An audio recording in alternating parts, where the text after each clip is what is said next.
Really in a glass breaking. You're in a glass breaking mood, aren't you? Yeah. So how many glasses is that? That's like 5 glasses that you've broken in. Yeah, I think you're right. It's like breaking through the glass ceiling. Yeah. Breaking into a new dimension with it's clarity into a new dimension. Oh. Yeah. Yours is better. So it is late on Wednesday evening, February 7th. We finally are getting together. It's been a crazy couple of days. I've gone up to Cascais and back, which is about a 3-hour drive. So for you Canadians, it's like driving Edmonton to Calgary and back in a day. Not so bad, but I drove all the way up there for my immigration, which was wild because normally it takes 6 months to a year to get your appointments in with Seth in Portugal. And it was arranged within a week. All of a sudden, my immigration lawyer, and she said, "Oh my God, I've got an appointment for you." So we went all the way up there, waited 3 hours in the office, and it turned out their systems went down, all the electronics.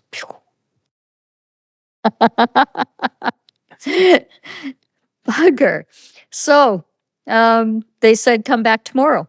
And we were getting our appointment ready to come back tomorrow. And then they looked at Linz's card and they said, "Oh, no, he's Brexit. He's British.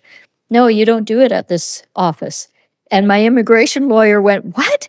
I've been doing this for years. And it's always through Seth." And they said, no, we're starting a new program, doing a new system. And this is the way. So it was a totally different way. And so we had to drive all the way back. Anyways, as we're driving back, I was saying, "Greg, working with you is a dangerous task." I tell you, I have never been in so many near miss accidents and, being followed and, phone tapped and interference. And oh my God, ever since meeting you, I've had stuff put in my house that was monitoring devices. I've had all kinds of stuff. Anyway, so I'm driving back from Cascais. And Linz was sleeping. He actually had to come down to sign. So he's sleeping beside me. And a car, like a white van, came up on, this is in Portugal, so it's not like Britain, right? Not like where you are, it's the opposite. So it'd be more like North America. Driver is on the left-hand side, passengers on the right, right? So this big white van, the size of a bit bigger than an SUV, it comes up and it gets kind of close, and all of a sudden it slams on its brake and it swerves back, and it does a really crazy maneuver. It comes all the way around, comes up in front of me, and it pauses just for a second. I thought, "This son of a bitch, he's going to come." And I could remote view, and I could see him grabbing his wheel, and sure enough, he grabs the wheel and he turns it quick, and he's ramming for the front of the car. Like he was aiming right for the front. I slam on the brakes just before he goes flying right past me. He misses me by like this much. Linz wakes up and goes, "What the heck?" Because I had to really slam on the brakes, and we're on a freeway, 3-lane freeway. He goes flying right through into the next lane. And I thought, well, do I stay here? He slows down. He looks at me. I'm looking over at them. It was 2 guys in a car. And he started to come back. And then it was like they decided, nope. And so they went back to that road. I then got behind them. But I'm not going to, I'm keeping in control here. I know where they're at, right? And if they stop, then I'm stopping. And all of a sudden they took a right off the next exit and they were gone. But I was like, "Oh, Jesus, Murphy, what was that all about?" Meanwhile, we have cars all around us. It's busy, freeway. But yeah, they tried to take out the front of the bumper and get me spinning and out of control. Right? So. Yeah. So that was my story. I lived another day to tell the story. Yep. Portugal's a dangerous place. It used to be entirely controlled by MI6. Now it's about 30% controlled by MI6. Oh, I didn't know that. But some MI6 lackey on meth having a crack at a job And, you know, it's just to put the shits up here. So that was yesterday, was it? It was yesterday on February 6th, which was my mother's birthday. She would have been 90 years old had she still lived. And she died funny, you know. Yeah, I always think that I've wondered if my mother was murdered, actually.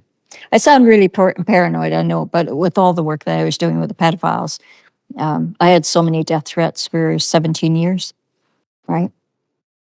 Yeah. I had the Pedophile Liberation Party of Europe threatened to pipe bomb me way back when.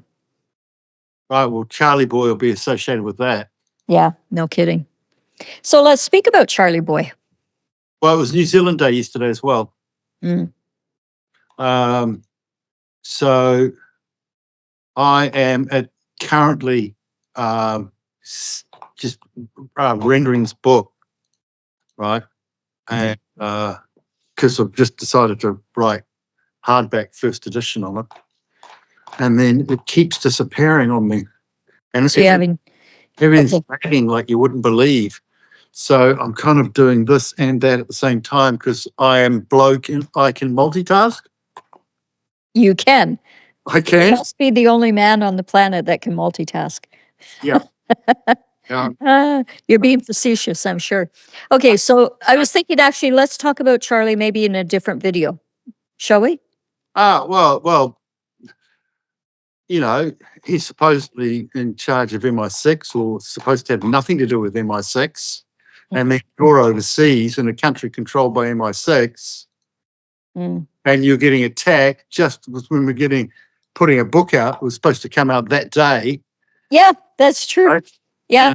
And it was New Zealand Day, 6th of February as well. Mm-hmm. And I was from that country. Yeah. I think it's hyphenated, that word. And, well, you know, you get attacked there. Yeah. You get attacked there. Well, at the same place. Lynn's had his head against the window and I had to hit the brakes so fast. And thank God I was able to remote view because I thought, oh my God, he's going to turn in front of me, you know, because he came up really close and it was just in front of my bumper. And then all of a sudden he kind of swerved to the left and then really hard to the right. Like it was a deliberate trying to take out my front bumper. And thank God for the psychic abilities because I knew what he was going to do before he did it.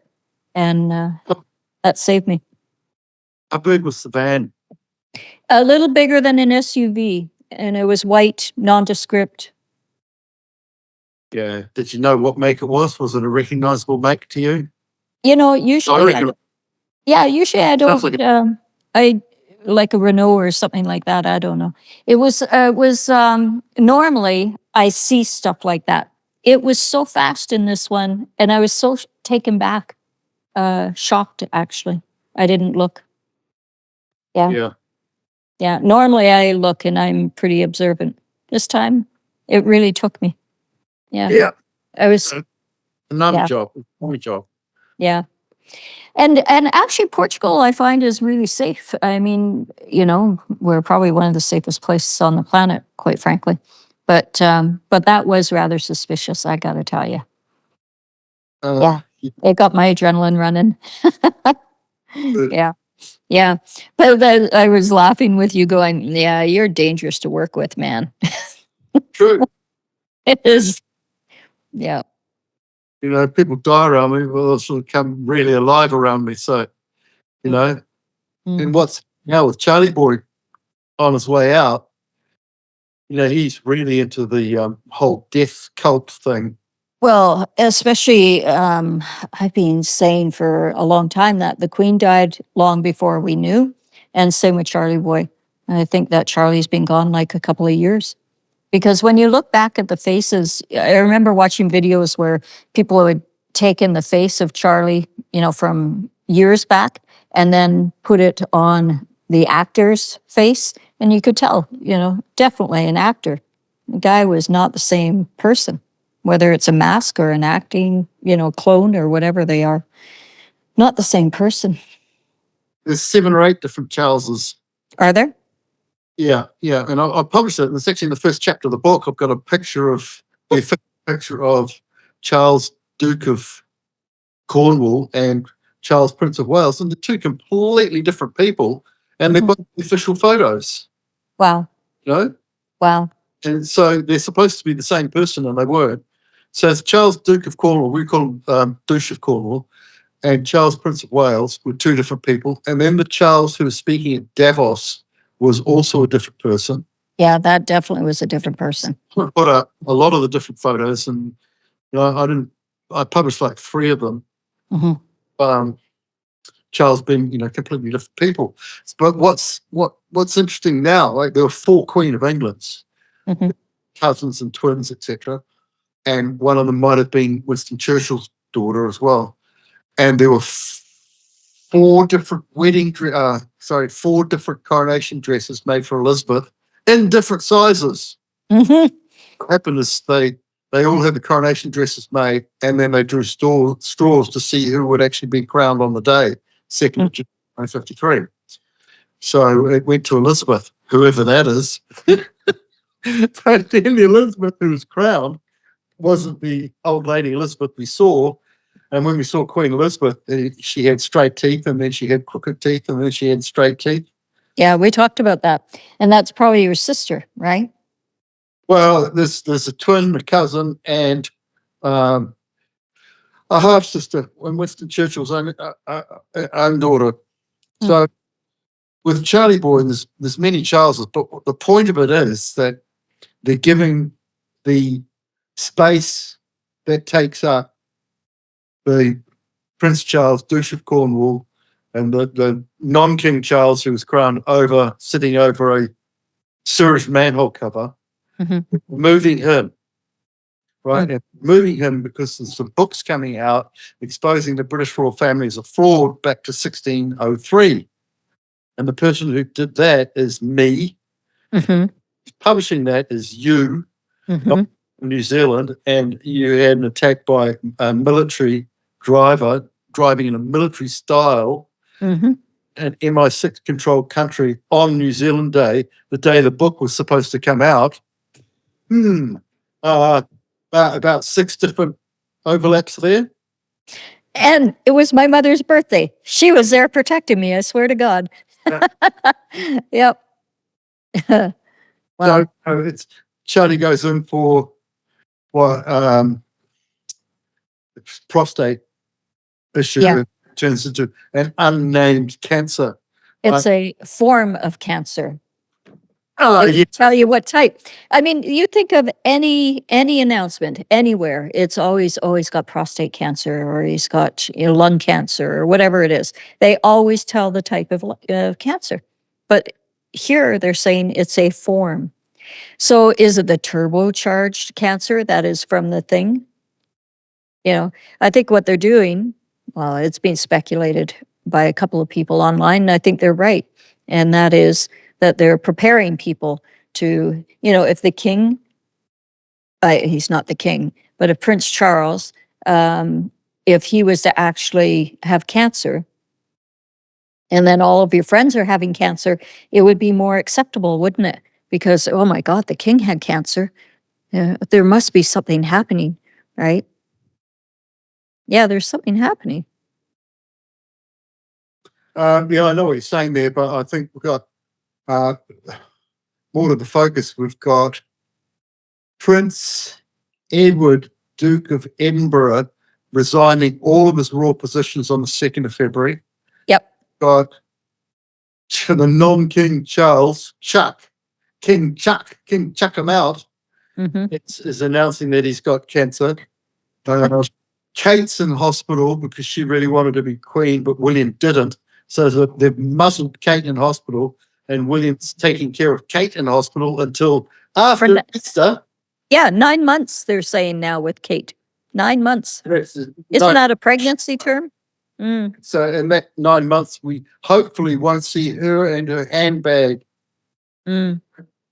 Just all they were. And then I think we'll see the royals no longer, or the non-royals, no longer opening up charities and foundations, which are just money laundering outfits for drug trafficking and child trafficking and pedophilia. And Yeah, and I think what happened with Charles is he was really involved with death cult, like Bank of International Settlements, um, uh, COVID-19. We started as coronavirus on my behalf, the name, which Yep. meant we crowned him. It was an announcing coronavirus that we're crowning the new king, and it's been this whole process. And Charlie gets involved and he backs the virus jab thing, and it's killing people. And it exposes Charlie Boy as a mass murderer, and he killed 25,567 people for his 70th birthday celebration on the week leading up to, on the 6 days leading up to his birthday, on the 18th of November, 2018. And that was the California fires, which were in Paradise, Helltown, Paradise. Dead, And where? down in Deadwood. Mm. Paradise, Helltown, and Deadwood. Right. So, and the people there were just burned alive in the cars. Yeah. And about 95% of the whole town died because the first thing they did was set fire to trees and then cut them down over all the exit roads. Mhm. And then they had the audacity to say, oh, no need to worry about the dead people because there are a bunch of aliens living there. Mhm. Remember that rumor? I do. I remember that. And They then said, they were confusing the fires. Okay, these are California fires, and then they're showing you fires just above Hollywood and Burbank, right? Which was just literally smoke screens. And the actual fires in Paradise, Helltown, and Deadwood were about another 400 miles north. Yeah. Completely separate fires. Totally. Right? Yeah. And the Yeah. fires around Burbank, the helicopters and the firemen were actually, they had kerosene coming out of their little planter watering bottles, and Well, there were fires everywhere. yeah, I don't know about that, but I know that definitely the direct energy weapons were used there because it was so obvious. That was one of the first times that we could see that the house had been burnt out, but the tree right beside it was still alive and the car was untouched. How Yeah. could, a forest fire comes in and sweeps in, right? Uh, uh, a lot of people don't know. I don't know if you even know. I'm a marine industrial firefighter. I took my PMT firefighting ticket when I was in my 20s, and I know fires. I fight fires that are 6 feet up tall. Helicopter fires, levees. I can fight them all. And a fire does not act like that. It doesn't. It normally comes in and swoops and comes through. But this was, in a neighborhood, it would take out all the houses and leave the backyards clear, and the trees all around it were still alive, and the cars were untouched. But here's the telltale sign. Like, I think what happened was that Prince Charles, Prince of Wales, Charles Duke of Cornwall, Hmm. they said to him, "What do you want for your birthday?" And he said, "I want one person dead in paradise for every day I've been alive." Wow. And that's what happened, right?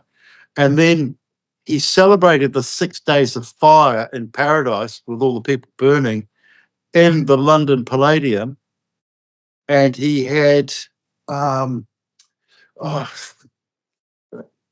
Mr. Bean, Rowan Atkinson, Yeah. who was the MC, right? Hmm. Doing the MC, and he says, and he's dressed as the devil, right? Hmm. And he says, right, all those people who like the life of Brian can go to hell. I remember that. You actually showed me that video. I was shocked. I had never seen that video before because he did it twice. He did it in the 80s or 90s, and then he did it again more recently. Yeah, accurately. Yeah. Yeah. And then they introduced sooty and sweep, Mm. right? Now, what do you have after a fire? You've got soot Ash. and you sweep it up, right? Yeah. Now, sooty and sweep were two glove puppets invented on the day that Prince Charles was born, Wow. right? So they came out sooty and sweep, two glove puppets. Yakety, yakety, yakety. So the two glove puppets, sooty and sweep, come on straight after the fire, the human sacrifice that burned 25,567 people, the same number of days that Prince Charles was alive. Wow. Does that sound macabre and sick to you? Yeah, totally. You know? Well, there's also a lot to be said about Charles being involved with the murder of the witness in Kamloops, right? The 10 children that went missing of the Kamloops residential school in 1964. And there was a lot of evidence. Well, first of all, there was a lot of evidence about Queen Elizabeth and Philip taking these 10 kids. And it was going to trial in Geneva. And then mysteriously, the one surviving witness who was in the hospital, ended up being hospitalized, was killed while in the hospital. And the nurse that was tending to him was saying that no, he was in fine condition. He was healthy. And she's one of the first to say he was murdered. Yes. So you were saying that Charles was most likely involved with that as well. Look, I wasn't saying that. You're saying that. Okay. Only a shit woman. No, I had heard it, and I thought I had heard it from you, because there were a lot of people that were starting to say Charles was involved with that, and then all of a sudden, shortly after that, rumors being spread, he had cancer. He's heavily involved in the death cult, like Bank of International Settlements, wars, the vaccines, the coronavirus scam, etc., and all the suicides that went with that. And he's on the list of Epstein Island as and the Prince. Mm-hmm. So that isn't Prince Randy Andy? No, there's Prince Andrew and the Prince. Mm. Right, and those two guys never got along. Well, they're only half brothers, but officially brothers. But how are they half brothers? At least Andrew likes 17-year-old girls. Mm. I reckon Charles is into things that are a lot younger. Well, I think they were 14 actually that Andrew was involved in. Right. So right. Okay. That's no, correct. It's still Now, I want to get something straight about Prince Andrew. I was having a drink with someone in the military. Okay. Right. And it was a good drinking session. And it lasted about 6 hours, or maybe 4. And he drank 8.5 beers and I drank 5.5. There's a lot of drinking. And we talked the shit. Yep. Right. We talked all the stuff from the different points of view from the Antipodes, blah, blah, blah. And I pulled him up on one thing, and he pulled me up on one thing. And the rest of it was we were continuing each other's stories. Wow. And one of the things that he brought up was that in the Falklands War, Prince Andrew only ever made it to Ascension Island, which was 4,000 miles north of the Falkland Islands, right? Yeah. And in Ascension Island, Prince Andrew was beaten up by his own crew because he was such a twat. And no one was charged. No one went to the brig for it because Prince Andrew is such a twat. And then Prince Andrew, in his sweaty interview, his car crash interview, he says, I was shot at in the Falkland Islands. No, he wasn't. He was 4,000 miles away, never even landed on the Falklands. It's just full of shite. It was just full of shite. Wow. Well, I think the whole royal family is. We can do some random stuff. I'll bring out some other stuff. Okay. So I got a degree in architecture between 1980 and 1985. So it was like a 5-year degree. I took half a year off, so I ended up being 5.5 years, but that half year didn't count, so I had to do it again. Those 6 months. So I got a degree in architecture, and then I practiced organic architecture and healthy architecture, and I was doing handmade everything, handmade trusses, handmade brackets, handmade doors, handmade floors. The old European floors with secondhand bricks. So it was 100 pumice, 4,000, 5,000 empty wine bottles washed and recorked, then pumice and then sand and then secondhand bricks and then finished with beeswax and eucalyptus oil, etc., and adobe and rambler. So I was doing organic architecture. And then Prince Charles starts talking about organic architecture. Mm. But he's too lazy and dumb to get a degree. But he wanted to be the King of England. Mhm. Right? So he'd find out who the King of England was, hey-ho, hey-ho, and then imitate him, Yep. right? And try and steal his identity, which is what Charles was doing. Now, the reason that Rowan Atkinson dressed as Toby the Devil with Prince Charles in the audience and said, all right, all those people who like Monty Python and the Life of Brian, Yeah. you go to hell. Mhm. The reason for that is in the Life of Brian, in the lounge scene, when Brian is with his girlfriend in his mother's living room and he opens up the shutters and there's 1,000 people there going, Brian, Brian, Brian. Greg. Well, no, what happened was when he closes the shutters and there's like 30 people in his living room, Mhm. this woman tugs on his sedon, which is his white gown. Sedon's the name of a good white gown. And she says, heal me, Greg. Mm. Right. And that pissed off Charles no end. Mm. Right. Because Christ is the title. Christ is automatically the King of England. Charles wanted to be the King of England, but England hasn't officially existed since 1603. And we've had all these illegal terms like Britain, Brittaine, Right. Britannia, Britanne, Mhm. in United Kingdom of Great Britain, with Great Britain written as one word. Great Britain's hyphenated and always the U in United is lowercase. So all these terms have not been legal since 1603. So the last time we had a monarch was Queen Elizabeth I of England. But they don't even have the right stone as well. Stone either. They're getting crowned over a sewage manhole cover, right? So Are you kidding me? yeah, it's a sewage manhole cover. Yeah, that's why he's King Charles III.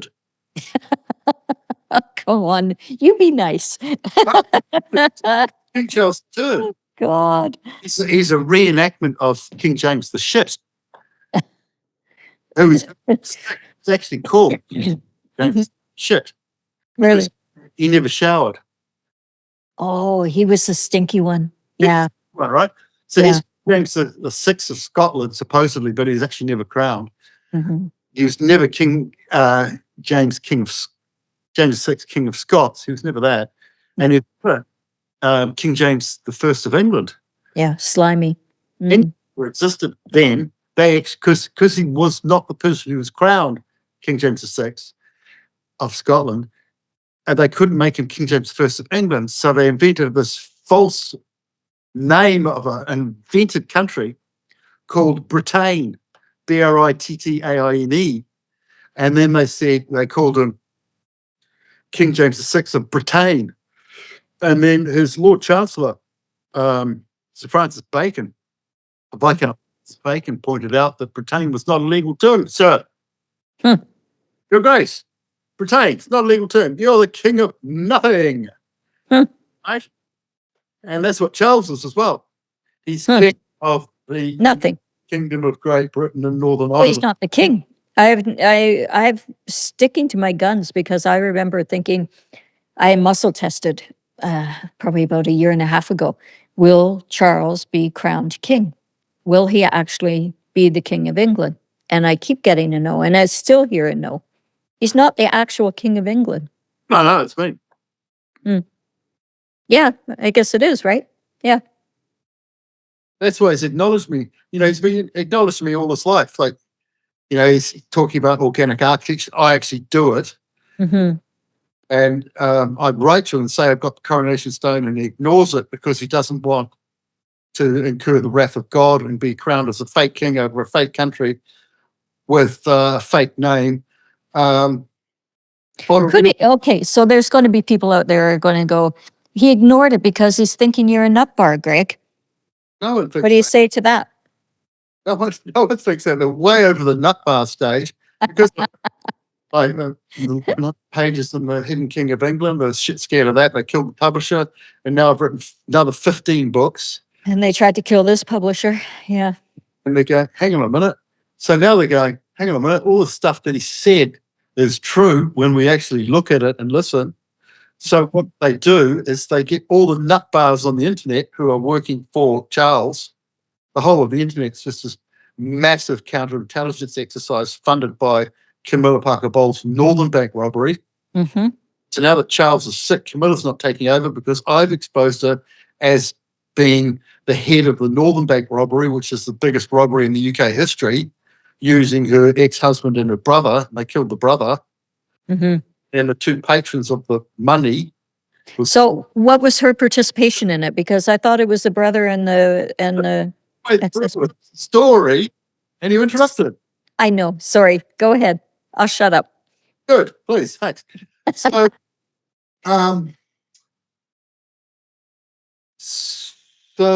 the Charles used the Bin Laden brothers to launder the money into the Elephant family.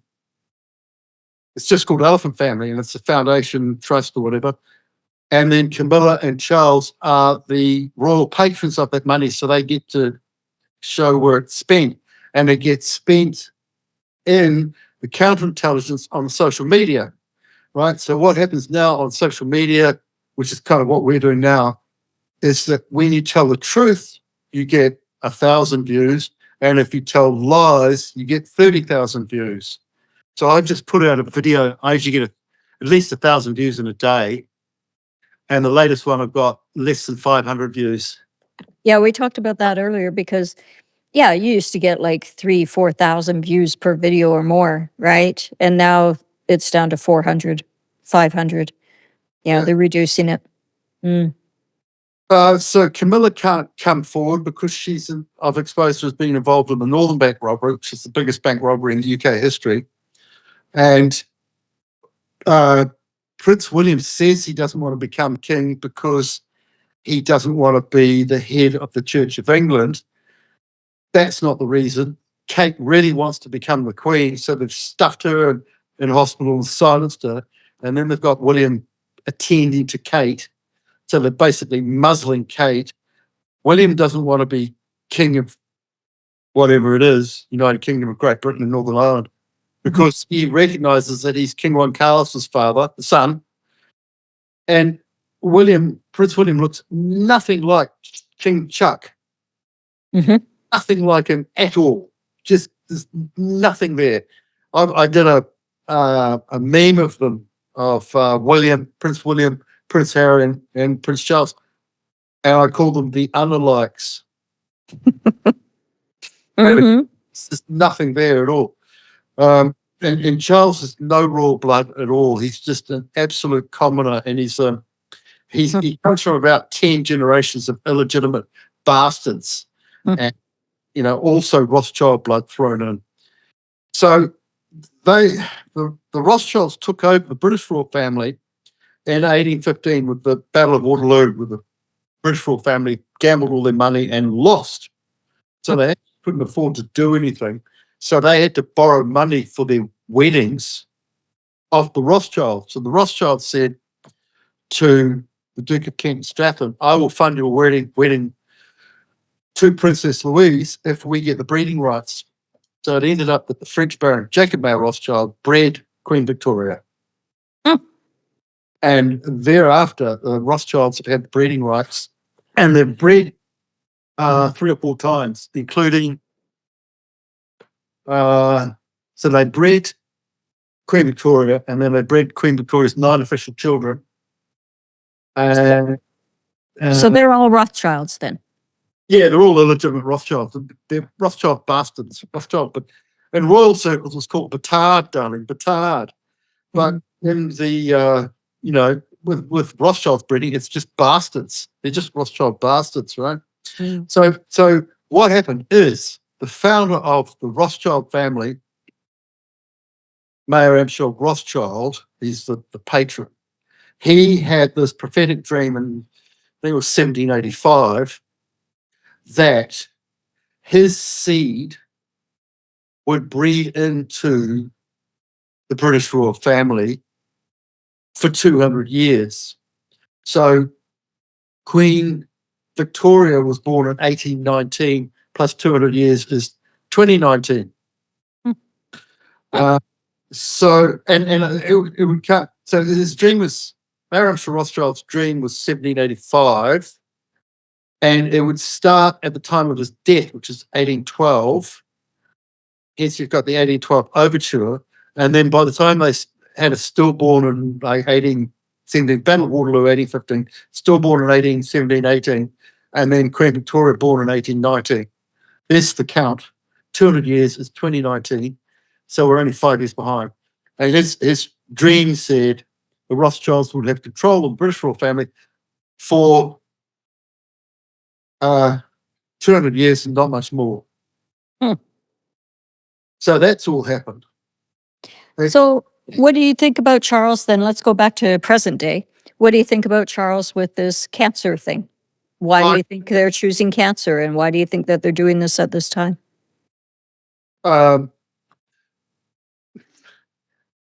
Because it's an undefined cancer and they can keep him alive indefinitely, whether he's dead already or not. And if there's 7 or 8 different Charles, and some of them are alive and some of them are dead. But what they're doing is they're doing a soft abdication, because what's happened is 2 people have presented to the correct people, to the high orders, that they've fulfilled the prophecies to reclaim the throne as the king of the Kingdom of England and the king of the Kingdom of Scotland. And that's been accepted. And that's you and King David. Yeah. So that's the high orders have instructed the British royal family to stand down. Now, the high orders are not the elite, like the Cabal or the Illuminati or any of that. When keep it seemly, keep it clean.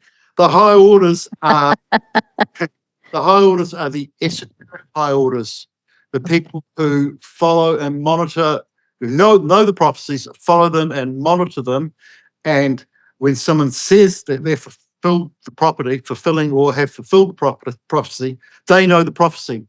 So they know everything about the person or people, 2 people fulfilling the prophecy. They know what they should look like, where they should come, what their capabilities are, what their skin color is, what the color of their feet is, what their gait should be, what their talents are, what their eye color is, what their hair color is.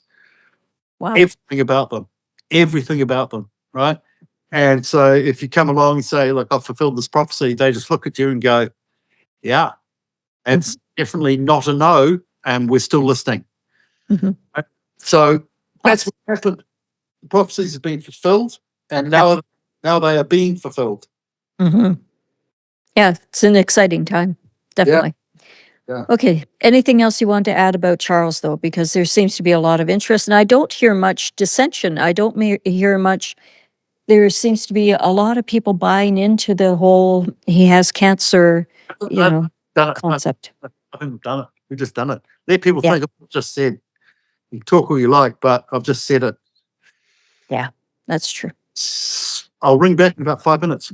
Okay, That's see you. everyone still. Okay, bye.